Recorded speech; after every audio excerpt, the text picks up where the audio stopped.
What's up, everybody? Welcome to the next episode of the Tylight Zone, the podcast. Let's go. Of course, it's your boy, Tyrone Morgan. I'm here and want to tell you about the podcast today. So, my other segments, Is It Me or Tylight of the Day, will not be on this podcast because my conversation was going so well. I didn't want to cut it short, so I'm just cutting them segments out. So today on the podcast, we have none other than the visionary of Single Hill, Miss Jeannie Jackson. So I don't want to keep you any further. So get ready, get set, let's go. Welcome everybody to In the Zone. Today, I have none other than my guest, the visionary of Single Hill, Miss Jeannie Jackson. Y'all welcome her to the show. Woo-hoo, I'm excited. Let's go. So today I brought her in and we're going to make her squirm, make her sweat, because she don't like the interview. But today, it's all her, lights on her, and it is her time to shine today. So, tell us a little bit about yourself before we get started. Well, my name is Jeannie Jackson. I have 3 daughters, have 7 grandchildren. I'm married to Anthony Jackson. King. Yes. The founder of Single and Hill Ministries, and Pastor Tyrone is on the team. You know it. Thank God for him. Thank God for the entire team. Yes. So, I got a question that stumps everybody that come on the podcast. And everybody always squirm, they don't like it. But the revelation I got from this is that a lot of times we know so much about what we do. Mm-hmm. We don't know enough about who we are. And so until we learn who we are, sometimes we'll forget parts of us that help us heal and revive ourselves. And so today I'm going to ask you this question. Name something about you that has nothing to do with what you do. So give us some insight on Miss Jeannie Jackson. Okay. Because you named everything that you did. So we got that off the table. Okay. I love to dance. A lot of people don't know that about me. I love old school music. Yeah. I love to read. If you would see my Kindle, I'm telling you, I probably got over 1,000 books up there. Woo. Some of them like samples to see if I'm gonna like the book, but I love to read. Fashionista, she won't never own that. But if anybody, y'all know her.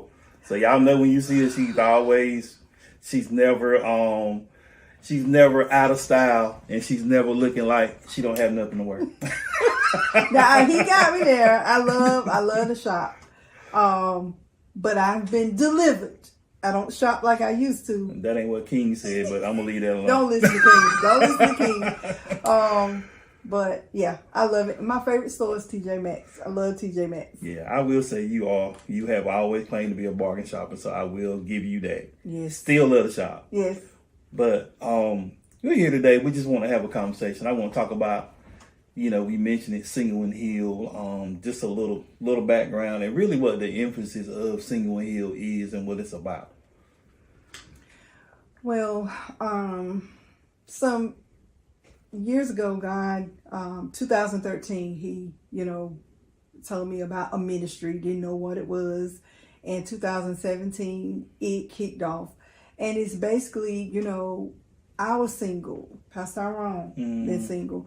And we want to help singles not have to go through what we went through. We want to help guide them and direct them, of course, through the word of God, but realness. A lot of our, when we talk on Single Hill, we share about our testimonies. A lot of times people can read a book all day long, but them testimonies is what people really want to hear. How you got over, how you made it through. That's important because I think a lot of times we love to paint pretty pictures. And pretty pictures have never delivered anybody. Matter of fact, pretty pictures, it condemns you. That's right. Because it really gives you the thought process that everybody else has blissful life and you miserable. That's why that's one thing that I love about our ministry is that we don't paint pretty pictures. We tell you the real about it. We tell you our experiences. I think most of us are pretty transparent about what we've been through in our lives. And I really think that's the key to Single and Healed. And that's one of the reasons that really made me want to join. So with Single and Healed, I've been a part since 2019, and you started when? 2017. 2017. So I come in a couple years, never spoke. And look, if anybody mad about how much I talk now, this is the woman you have to blame. No, listen, I tried to get this man. Listen, there were so many young women, mothers, that I talked to, and they would tell me how he ministered to them and how he ministered to their children. And so I said, I got to get him to speak. And I reached out to him. I ain't no speaker, this and that. And, you know, but I asked him, would he speak? And I said, you know, talk to your pastor and talk to his pastor. And what did he say? He said, you been ready. Because I said I won't.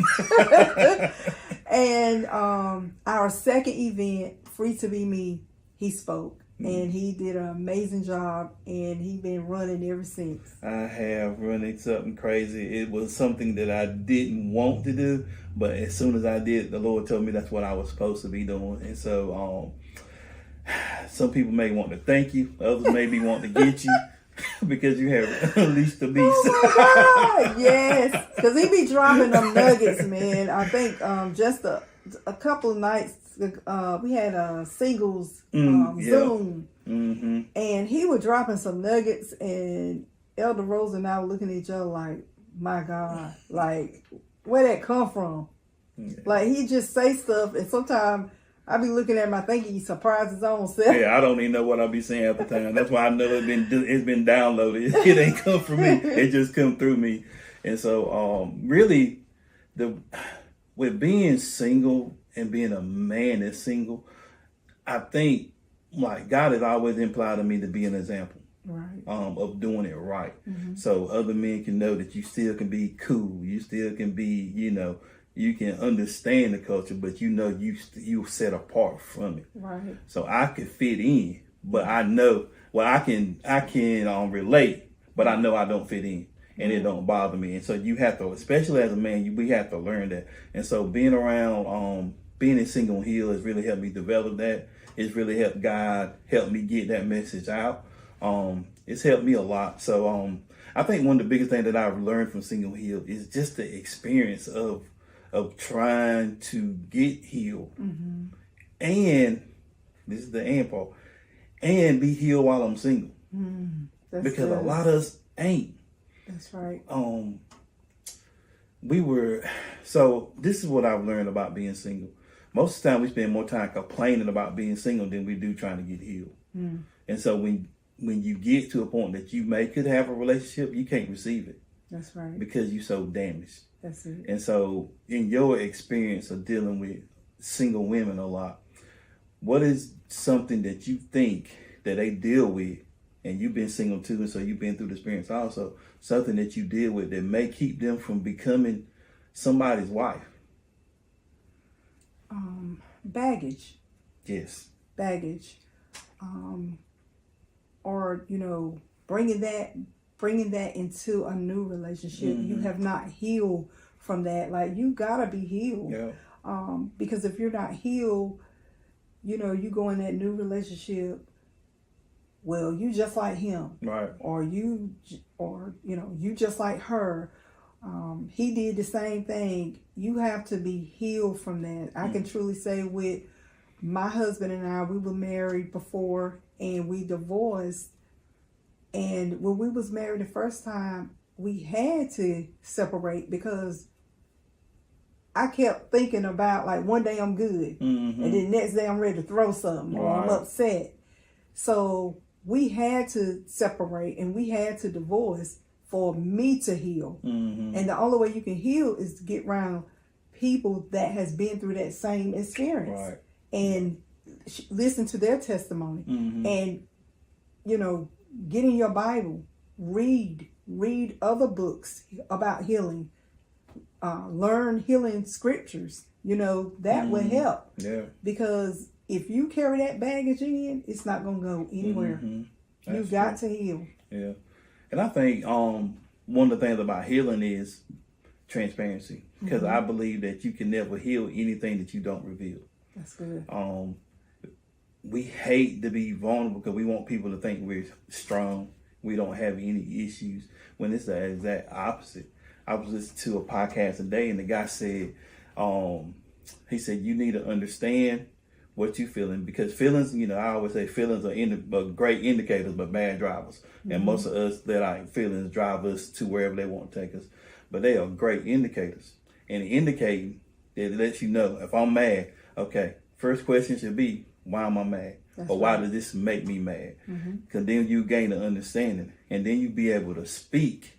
Because if you can't speak it, that means if you can't articulate what you're feeling, then that means there's something that's never going to get across. So we have to be able to speak. There's healing in speaking or confessing. Like confessing our sins. There's some healing in that. And so a lot of us don't sit still long enough to like ask us some questions, because like even if I do get mad about something, most of the time I'm like, or irritated. Irritation is my thing. Some things irritate me, and I'm like, God, why is this irritating me? I've learned in my healing season to investigate me, and I think from the experiences and stuff that we talk about, that's one of the things that you learn about you. Like, who are you? What triggers you?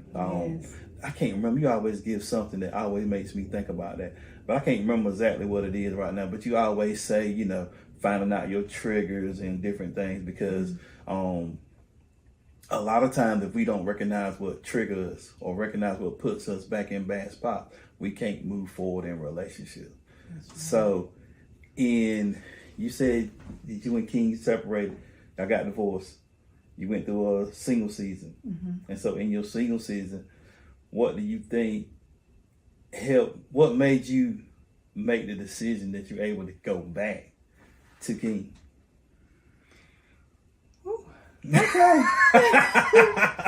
First of all, it was definitely God. Okay, let's just be clear, because a lot of times, and even when I talk to people now, they were like, "Oh, I don't want my ex." Right. The ex is an ex for a reason. Right. But I do remember when we broke up, I still loved him, right? But I knew we had to move forward. But I remember telling him, if we ever get back together, it will be God. And that's what happened. Right. But I learned during that time, I saw some stuff about me. A lot of times we want to blame the man for everything. It was his fault. He did this to me. But then I saw some things that I did too. Right. Coming home, I'm fussing, I'm this, he done worked all day. That pushes them out. Right. To where somebody else is going to speak life into them. That's what they think it is. Right. So I found some things out about me. I found some things out that I didn't like about me. And that's something that we all should do. The Bible tells us that we should examine ourselves daily. And that and examine our heart. And so that's some things that I had to do. And that's a reason why sometimes I, minister to young women and tell them, look at yourself. Right. Too. Right. See what you're doing. Because we're not perfect. Right. And I think that's the key. The one thing that I found about me and my relationships, the only consistent thing was me. I'm the only one that's in every relationship. So at some point, I got some type of accountability in what goes on. That's either romantic or even friendship. That's it. So there's something in me that I need to work out. Don't mean there's something terribly bad with you, but you got to own your mess. That's it. And if you don't own it, you can never change it. So if you think the other person is always wrong and they did you this, figure out what you can do, because the only person you can change is you. And so that's a big lesson to learn in our single season. And so in your single season, you learn that stuff about you. And it ain't, and so it's something else we have to recognize about single. Even when we get what I made, we get married, however, wherever it goes, that we have to know that growing don't stop. That's right. Because, y'all do marriage. y'all Single Hill also has a marriage ministry. And I love it. I'm really around a lot of men who always, they speak highly of their wives.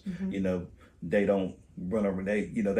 They got high character, and so being around high character men makes you honor marriage better. So I've learned that just being in Single Hill around the married people that's in it. But there is a side of marriage, of growth, that I think people paint over. Y'all don't. Y'all talk about the stuff that you struggle with, the growing pains, and the things that may not be the Cinderella story about marriage. And so I love that. But just speak on that for some of the singles who think everything is going to be a bed of roses once they get married. Okay, there was one time we had an event, and it was it's the vows for me. And I love that one too. It's before you say I do and after you say I do, and we it's a couples ministry, and what we strive to do is to help the singles or anybody, people that's engaged, to look at things before you say I do. Marriage is easy to get in, but it's hard to get out. Right. So for instance, if my husband and I, just say we're dating, and he does stuff that I don't like. He leave his socks here. I need to voice that right then. Right. Because after you say I do, and then you married, and then he do it, then you looking like, he'd be like, I was doing this before. Yep. Why is the problem now? So go ahead on. For example, before we got married, I used to love updos, French rolls and stuff in my head. And he told our former pastor, he's like, I don't like that. Right. I'm like, what? I like you wear your hair down. I'm like, that was hard for me. But I had to adjust to it. And that's another thing I want to say. As women, a lot of times we feel that we got to be strong. And when we get married, you don't like this word, but you have to submit. Yep. And honor your husband, he have to honor you. But I was reading something, and I saw a video. Somebody shared this video about women, being strong. Yeah. And this man of God said, it's not strong, it's stones. That thing messed me up. Ooh. That's a fact, too. It's little, and then before I got here, me and my girlfriend on the phone talking about this. Right. And it's like, I thought about a rock, little rocks. They're just building up on one another. Right. Instead of us taking that little rock and crumbling it up, it get bigger and bigger and bigger. And then we thinking we strong, but it's really stones. Right. And you're going to have to get rid of that before you say I do. That baggage, that hurt, everything that you went through, because that will hinder your marriage. That's good. That's because it's the truth. Because I think coming from a man perspective, that's good. Because what it seems like to most men, that when you talk to a woman, you hear even in their voice and their tone and their words. Because I watch what people say, and so in their words, you can tell they have got this great big guard up, and it's like it's not attractive. At all. It actually will run me away, because it shows me that you've not submitted yourself to being healed. That's it. And it's hard to help somebody heal who don't see that they need it. That's it. And so with me, I'm more, if you have been working towards it and you know it and you can own it, then I don't mind. I can deal with it. But when you can't even see it, even after I talk to you about it, it's a turnoff. And I'm like done, because you're not even open. You so guarded. Yes. That not only do you keep people out, you keep yourself in. And so you behind this wall of hurt, and nobody can get in there. And I think that's a big, matter of fact, I think that's the biggest problem with even Christians. I think we build these walls up, and we can, and even Jesus can't get in there. That's it. And so we have to be careful in that, because that's really good analogy. I love that.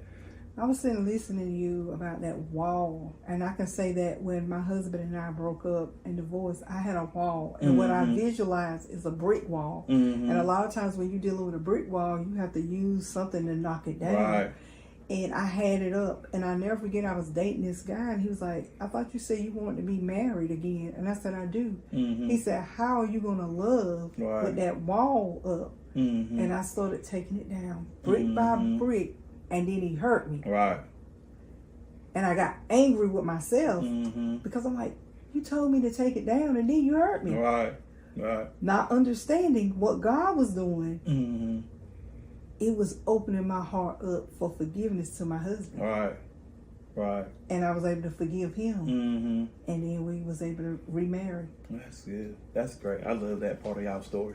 I think it's great. I think that you being willing to what God wants, because I think a lot of times we not willing what God, we want what we want. We ain't willing to follow God. And me as a single man, I'm willing to follow God because, you know, it's easy to see what you want. Mm-hmm. But God is always going to operate on what you need. And see, that's what we got to realize as being, especially as being singles. Right. So Right. I think a single season is for us to work, not worry. That's it. We love to worry. When am I going to get married? You're not ready. God is not going to send you to mess up one of his other children's lives. Come on now. And you said the other day, wait well. That's it. That's what we Wait got to do. well. Wait well. If you haven't met him, hey, what, you know, I was watching this one guy say that the Lord kept dealing with him about moving to Texas. He said it got so bad that he was having a conversation with God and he was reading the newspaper and it had the license plate had Texas on it. So he decided to move to Texas. Wow. As soon as he moved to Texas, 6 months later he meets the woman he ended up marrying. You know, and so that's what I'm talking about. Sometimes our disobedience is keeping us from what God had from. So, you know, if you've been led to go to Charlotte or move out, you know, if you led to go to a different ministry, you don't never know why God leading you. And sometimes we get so stuck on the way we want it done, myself included, that we can't see how God wants to do it. Let God do it, and He'll lead you. A lot of times the path that God takes us, it may have some resistance. But the path don't mean it's closed. My God. You know, we just got to be able to be diligent. And we're not diligent. We want what we want. We want a Cinderella fairy tale. We want a $30,000 wedding. And we can't even talk 30 minutes without fussing. Right. Ridiculous. Right. I'm not doing that. Right. Right. It's craziness. But we get so caught up in and we love to hear what other people think about our relationships or, you know, what they think. But what I find in my single season is I had to develop what God was showing me I needed in a wife. Not what I wanted. That's right. He showed me what I needed in a wife. And what I need in a wife is pretty different than what cultural standards are. That's right. You know, I talk about this all the time. Yes, you do. Yes, you do. I like my woman a little feisty, a little fire about herself. I just do. My woman don't necessarily have to cook because I don't care. You know, that I ain't. See, the problem is we looking to be everybody's wife. I'm looking for my wife. I ain't looking for another man's wife. That's good. Because she needs to fit what I need from her. And the same thing with women. Quit trying to be a husband for everybody and be who you are so you can find a husband that's catered to what you carry. That's it. We got to learn that in that. But you know what? That leads me to something that we kind of talked to a little bit in private. And we're going to bring them in on it because I think it's going to be something great. Okay. But the conversation we had about doing a singles seminar. Now, I think that's going to be great. Yeah. I've actually had some insight from God about that already. Good. It's going to, you was talking about like making it seminar type. I think I already got like a booklet for it. He's already working with me with that already. Awesome. Just something that'll help guide us. So why did you think that was something that is needed? Because there's two things I think is needed. Like I think it's the instruction, how to go through it. And I'm gonna let you speak to that, and then we'll hit on dating a little bit because we talked about that some too. I think it's necessary. A lot of times we preach at people, and we tell them what they should do. We don't tell them how. Right. And like you said, instruction. If you got a pamphlet, there will be instructions there and help you follow. Sometimes we need guidelines, like the Bible. It's like GPS. It guides us. So sometimes you need a pamphlet to guide you. You might need to say, okay, what did they say about this? Right. Something come up and you be like, I don't know what to do. Right. He said this to me. How should I react? Well, let me see. They said this. Follow those instructions. That one-on-one time. Pastor Tyrone had this event one time, and I loved it, and I wasn't able to get there, but some of the people went to assist, and it was the men. Mm-hmm. The women was able to ask the men questions. Yeah. We wanna have a panel where the women can ask the men whatever they want, and vice versa. The women can ask the men. Like, it's needed. Yeah. I want to see, saved men and unsaved men. Right. I want that unsaved man to tell a female, this is why I treat women like this. Yeah. Because you allow it. Mm-hmm. What he's looking for, what's going to cause him to settle down. Mm-hmm. I've heard this man one time before say, I used to party and I used to club. I messed with them. I did what I wanted to do. But I wanted me a church girl for my wife. Yeah. That's what we want at this seminar. We want realness. Yeah. And I think that brings something else that we've talked about also, that we don't do just for people who go to church. That's it. We do it for everybody, because we believe that information causes transformation. That's if it. you accept it. That's it. And so we have to be able to, and you never know, that information they get in this training could lead them to Christ. That's it. Because the principles in it is this. I was watching a podcast the other day. I think we're gonna go over our time too, but I'm good. Because you know how we do. But I was watching this podcast, and the guy was talking about though it was a woman. She was talking about she think that women have been fooled by men with this hookup culture thing. They think it's okay for women to sleep around with as many men as they want, and so it's out there. It's terrible. Like, that's what they preach. That's why you see some of the women half dressed and doing all this other stuff. But the woman was saying, she said, there's no way that came from a woman. And she said, this is why. Because men like to play. So what they do, they see nice, shiny toys. We talked about this before. They see toys and they want to play. And they play with the toys. When they get done with them, they let them toys go and get them something else new. But here's the reality of the thing. Then this was the part they didn't say, but this is what I got from watching these high value men is what all these women want. That's all you hear everybody talking about. But the high value men don't want a promiscuous woman. That's right. They don't. So here's it. Yeah, that's what I'm telling you. And so you going after these men thinking they're gonna marry you, and they already know what you're about. They don't even want you. So they trick you into believing this is what they want so they can get what they want. That's it. And then throw you to the side and find them a woman who don't do it. Forbidden fruit. Yeah. Didn't we talk about that? We did. Say no to the forbidden fruit because it's enticing. Yeah. Just like I love, some people call me Miss Chancellor because I like shiny stuff. I like sparkly stuff, and that's enticing to the eye. Yeah. And that's why some people feel like they gotta dress a certain way to get that attention. Yeah. But that's the wrong attention. I heard you say, leave something to my imagination. Exactly. Like, yeah. I don't like that. I don't like that you feel like you gotta do that just to get that man, or vice versa. There's some men that want to show everything just to get that woman. Yeah. But what are you gonna do with them when you get them? They're gonna have fun with them, play with them a little bit, and put them back on the shelf. And that's it. That's and then after you do that several times, because men gonna talk. Well, I know women do, but men gonna talk, and they find out you messing with something. Man, you messing with her.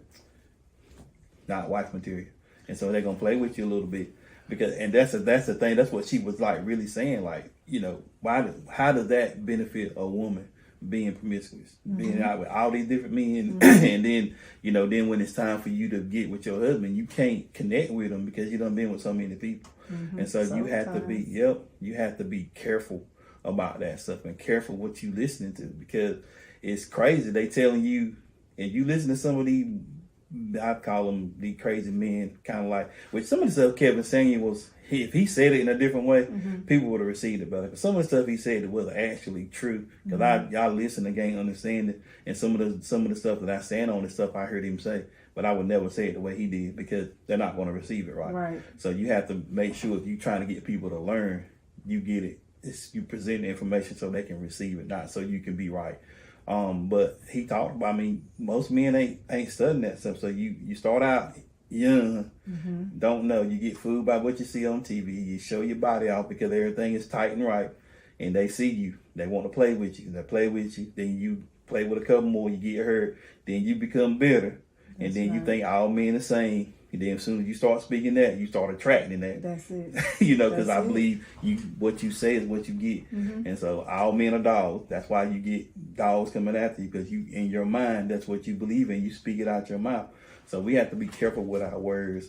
And so I really am excited about the instruction part of that, and how, cause even the other day I was like, they tricks that, you start paying attention to what people say, you listen to stuff. It's like, you go out on a date with a dude, he's like, yeah, maybe one day we can come by the house and we can Netflix and chill, or we can watch a movie, or I can cook for you. Be careful about stuff like that.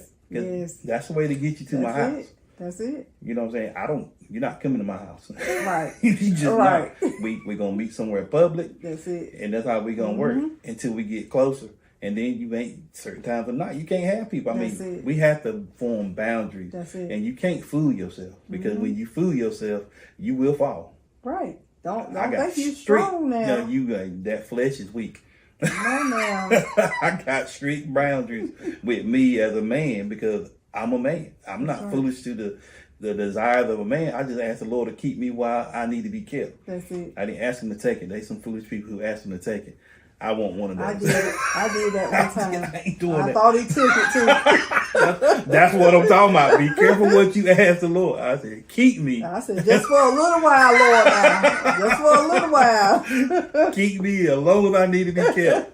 I ain't telling you to take it. But I think, and he's going to honor that, but part of it is me having boundaries that keep myself in check. My boundaries may not work for you. That's right. You may need stricter, or you may be more disciplined in certain areas. You don't need the ones I got, but I got mine, because I know me. And when you don't acknowledge knowing yourself, you're going to fall every time.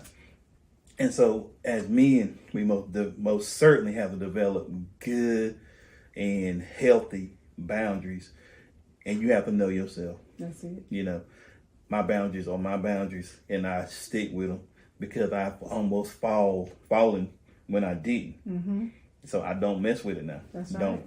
The man said most people fall because they're above reproach, is just barely off the ground. He said he tried to put about 1,000 feet of separation in between his. So then if he do drop some, he's still within his he's still above reproach. So don't test your borders. That's it. Learn you.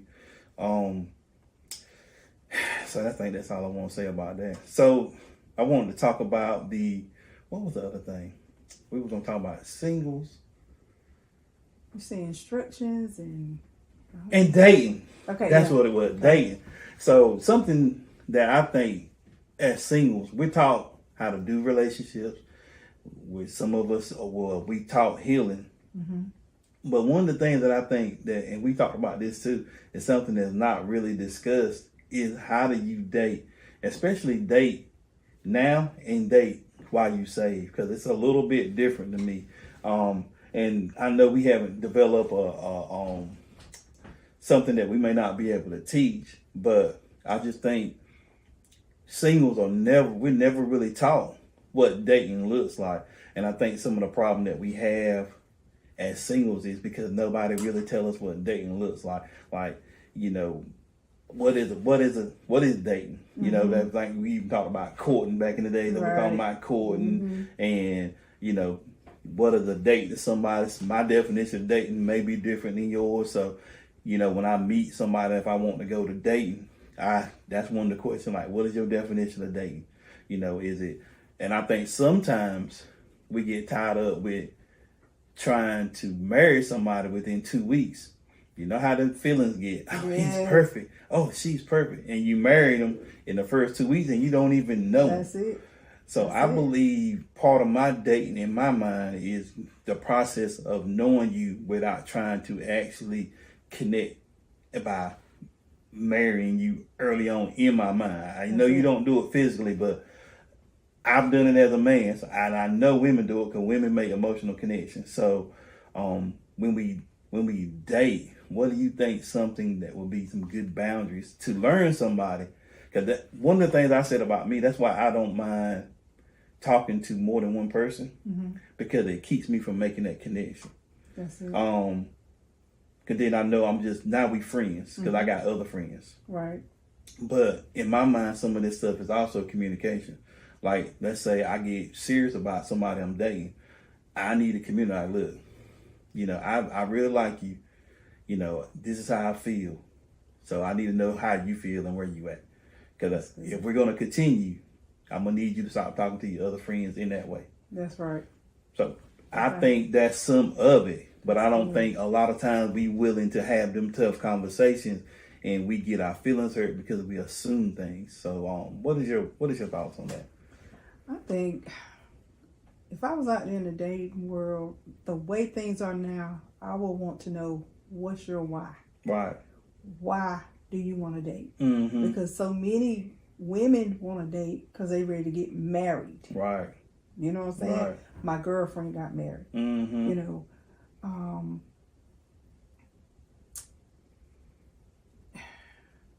like you said a while ago, boundaries. Mm-hmm. You gotta have boundaries. Yeah. Like,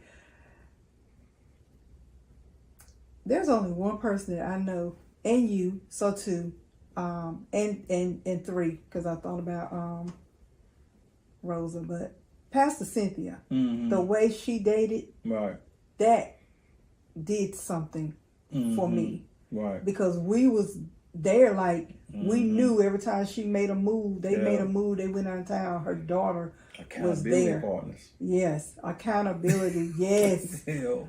And one thing I can say about that accountability, you can't, I read something one time where it said, when you have an accountability partner, you can't give them no wiggle room. Right.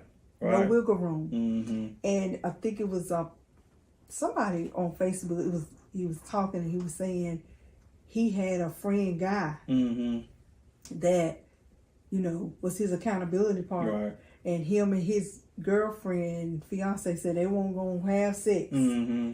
And I think her mom or his mom went out of town and they were together and they were trying to keep them boundaries, and they were about to. Yeah. They were about to. Mm-hmm. And said he went past the house and saw both the cars there. there. I seen that too. Yeah, I know what you're talking and about. And he said that he was knocking on the door and everything. Yeah. And they were like, we going to ignore it. And then he said, he started quoting scriptures or something. And he said, man, are you serious? And he opened the door. That blessed me. Yeah. Because he looked out for his friend. It matters who you connect to. It matters who you have in your life. Get your accountability partner. Yeah. That's gonna hold you accountable. Mm-hmm. You know, when I fast from shopping or something, and I'll have to go in TJ Maxx to get some washcloths or something, I call my cousin or I call a friend and be like, look, I'm in TJ Maxx, talk to me till I get out. I say, okay, I'm getting 6 washcloths and they $2.99 or they $3.99. So I let them listen while they ringing up. Accountability. Yeah. And definitely. I think that takes maturity too. Yes. Because most of us, I'm grown. I ain't got to be accountable to nobody. I do what I want. That's it. And I think you show maturity when you're able to do that. And this is the other thing about that. What it also does, if you're able to do that, especially in single season, you're able to do it when you get married. Come on. That's good. You know, it's That's tough. good. Like, honestly, this is why I know I'm in a season that I'm going to be getting ready to get married. And I hate to even say that. Who is she? Who is she? I don't know, but God is dealing with me. He has been dealing with me about some of my single tendencies. Right. Like leaving stuff all over my room and, you know, being more thoughtful of others' opinions about stuff. So he's really been working with me about that, you know, being courteous, make sure I do certain things for women. So it's like he's being more impressive of it. So that's, you know, recognizing your season. It's because he shows you the way. He gives you a path, and so he'll start like, look, you need to start working on this because ain't nobody gonna want to be doing this with you. That's good. You know, you can't, like you said, you can't be leaving your socks all over the place. You know, just because you used to being single. Because what happens when we live single for a while, we develop some terrible tendencies. Come on here. You start being, you don't care about what some people think because you know you've been on your own. Sometimes you can somewhat become, especially in your home life. Yes. You know, like I don't right now. I don't have to answer to anybody about how much I spend time at church or Right. run. I ain't got to do that. That's right. But it's crazy. My mama been asking me about where you going at, where you been at, what you been doing, and they get on my nerves. But Ooh, get ready. That's what I'm talking about. But that's them signs because she ain't never really ever done that. But she's been doing it more now. But I think it's God like showing, you know, telling me like, okay, it's time. Oh, so wow. you got to start holding yourself accountable because, you know, when you single, you can run. That's right. You know, when you get married, you got to discern. That's it. Because I heard you even talk about it when you got married. That some of the ministry stuff you were doing, you had to pull back in because you was married. That's your first ministry, as you say. Yes, and you have to receive it. Yeah. Because I think what it was, I had made a promise to God because when I was single, sometime I would put God on the back burner, right? And I wouldn't go to church. Right. And I would fornicate. My boyfriend would come home and I would fornicate. And when I got Bible saved, that's what I call it. That's real saved. Right. I let God know I would never put you on the back burner again. So when I did get married, I felt like I was putting him on the back burner if I didn't go to church or if I didn't do this or if I say no to this. And I'm telling you, I was over some of everything. Pastoral care, ushers, dance attire, youth ushers, just over a lot of stuff. And we went to church one night and this woman prophesied and she told me, and y'all know how King is, he don't talk a lot. Right. And when we left there, he said, she was right. I said, about what? You doing too much. Right. You doing too much. Like, when I said he never had a problem about me serving at all because he know I love Jesus and I don't do it for people. Right. I do it for God. I do it from my heart. And so he was saying, it was like he would want to go out of town. I'm like, no, I can't. I got to be there. I can't. Right.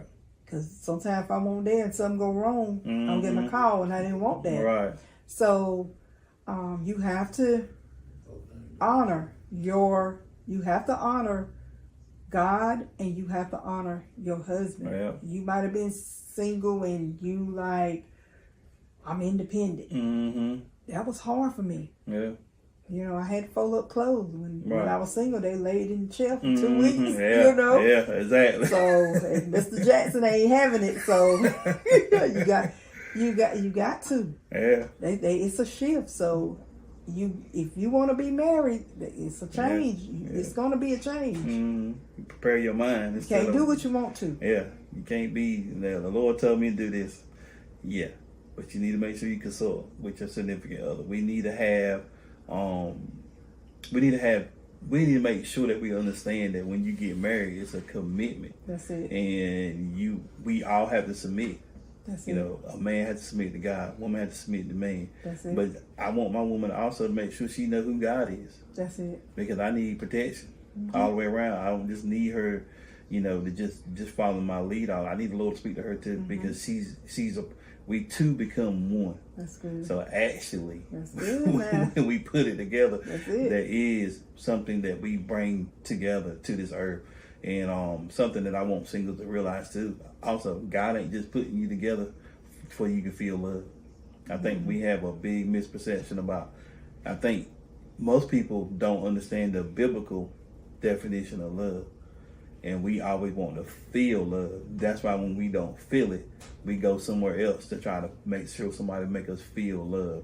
And to me, when you always got to feel love, you lusting after a feeling. So really, you lusting instead of loving. That's good. Because love is selfless, and lust is selfish, and that means you always looking to get what you want. And I want this feeling. You know, I want to see the Disney movie, the Lifetime movie, when they're already happy. They're actors. That's it. They paid to play a role. That's it. To make you think.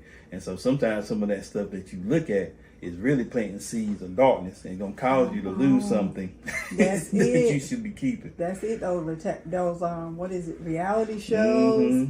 That stuff ain't real. I think we talked about that. I did my research and some of them was broke and bankrupt. So it's just a front.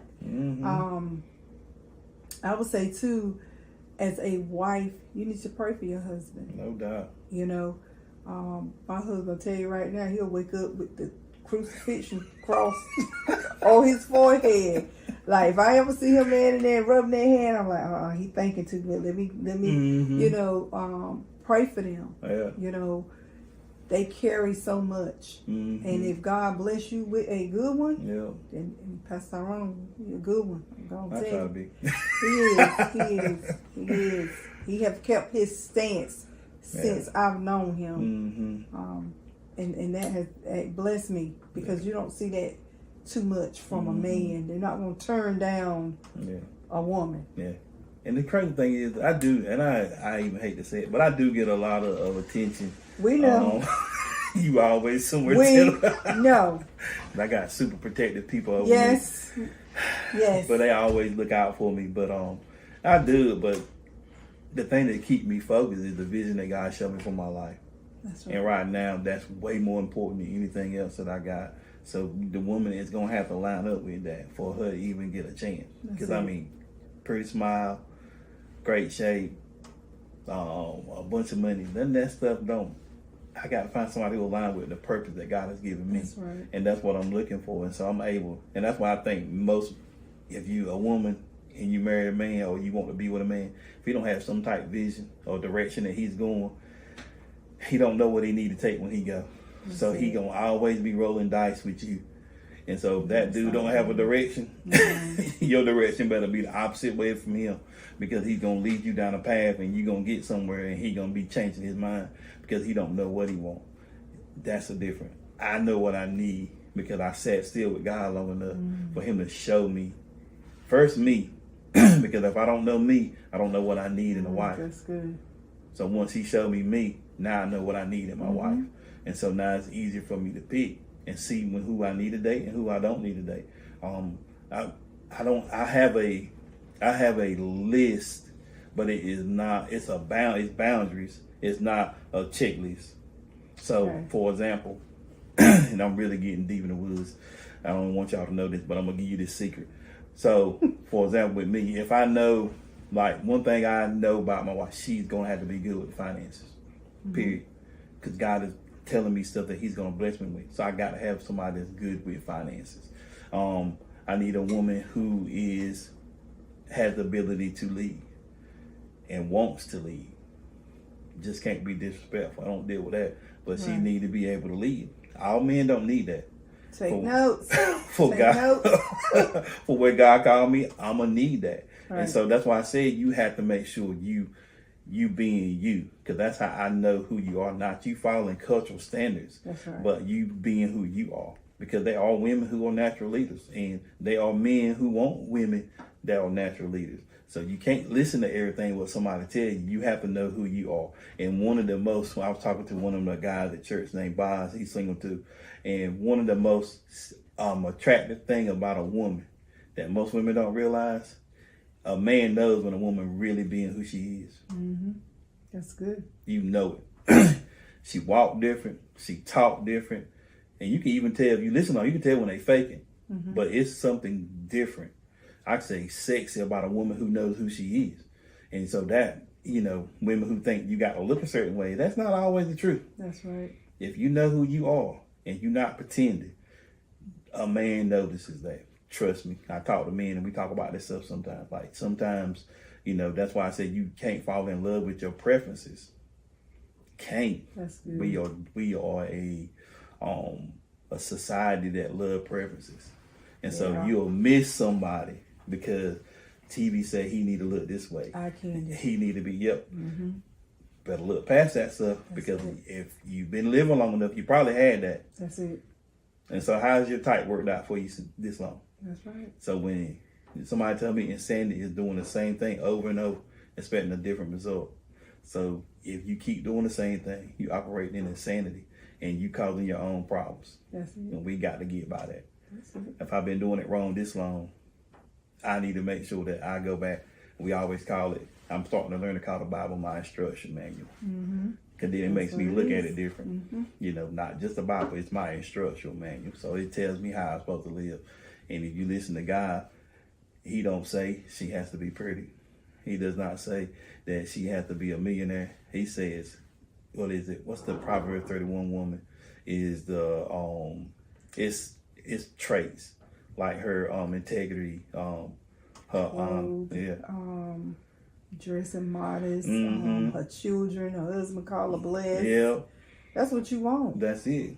But if you fall in love with what standards the culture say, and you don't do it the king's way, we do it culture's way, we get culture's result. That's why we end up in divorce, especially if you profess to be a Christian. Mm-hmm. We got to cut out culture. That's it. We got to start doing it the Bible's That's right. way. And so we do it his way. He's going to make a way. Mm-hmm. That's what I believe. That's right. So that's good. We going to be out here for 10 hours.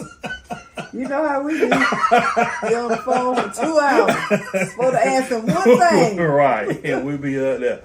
Because the one thing that I do know that single people is your heart. You know, you really have put forth a great effort. Not just bless single people, but I think single people are your heart. Mm-hmm. And you work in other areas because the ministry has grown over the years. You know, we have Mother's Cry, you have Woman to Woman, you got the marriage ministry, we got the men's MOP. Mm-hmm. And so we have developed into something else, but I think at the heart, the main thing is the singles, because the singles turn into Woman to Woman. Yes. They turn into the Woman's Cry, which is really basically about mothers, right? Mm-hmm. And then we turn into married couples. You know, so it really is a holistic approach of how us to grow from being single to the other steps of the ministry. So I am real pleased to be a part of it. I think you're doing a great work. We have most definitely been out here an hour. So the rest of my podcast, this whole podcast will be our interview. I usually do segments, but I knew when you came that it was going to be a talking one. But I just want to thank you for coming and being on the podcast. I want you to continue the good work. I want to thank King for being a great husband, a great role model. He has an anointing of mentoring men that I don't think he fully walks in. Mm-hmm. I think he knows it there, but I think it kind of makes him nervous in walking in it. But he has one, and I'm looking forward to, working more along with him and Jasper about, developing the men's work. He trusts us with you. When he's not around, I make sure I make sure you good. Yes. I don't have you tell. I'm like, King ain't gonna get me. Put that mess down. I got it. What you need, because I feel like as men of God, if I'm around somebody else's wife and they're not around, I need to make sure that they're good. That's right. I think we look out for each other. I would trust them around mine when she gets here. Mm-hmm. Jasper been prophesying her for a good year. Yes. Every time that man called me, he said, "How's the wife?" He getting the reason right. Every time I talk to her, "How's the wife?" And I'm like, "She doing good." Don't prophesy now. So he works on it. But it's been a pleasure working with you over the last few years. I hope Single and Healed continues to grow in a mighty way, and hope God keeps speaking to you, telling you what you need, what He needs for you to do, and you keep following His instructions. So, is there anything else you would like to add before we close out? Amen. I receive everything you said. I thank God for you. I thank you for being a part. There's one thing that sticks in my head that you have said. I think we were preparing for an event, and all the other ministries came, and I said, Lord have mercy. And you said this, you said, if God would have showed you all these other ministries, you wouldn't have did it. All right. Yeah. And I was like, you tell the truth. You tell the truth. And that always stick with me. Right. Every time I think about Single Healed, I think about what you told me. He just showed you Single and Healed, because if he would have showed you everything else, you wouldn't have done that. So I thank you for speaking and the prophetic. Right. You share a lot with us sometimes, and it comes to pass. Yeah. And I thank you, and I appreciate you, and I thank you for being a true man of God. Thank you. And Appreciate I'm it. excited about your future. I'm proud of you. I love you. Thank you. I love you too. I appreciate it. I will say God has put me around a lot of great women in my life, and they have really done well with me. And I hope that I have returned the favor of trying to be an example of what, just because men and women don't mean we have to have anything else. We can be friends. That's it. I think that's something that God has really challenged me to do. Be able to be friendly with a woman without desiring anything from her but her friendship. That's right. So I thank you. We have been up here for a while, and we'll probably talk a little bit after the podcast too, because I know how we are. But we're gonna close this thing up. I'd like to thank you for tuning in. I hope you enjoyed our conversation, and tune in to Single Hill Monday Night Lives at 8, right? And matter of fact, I got the next one, so you best to tune in. Yeah. I got the one on the 26th, so tune in. We have a moment with Single Hill every Friday before 12. Yes. Before 12. We have postings on Single Hill webpage. So if you're not on the Facebook page, please find it, like it, so you can get information. We do a very good job about doing that. And you know what I always do important? I like to tell everybody to peace out.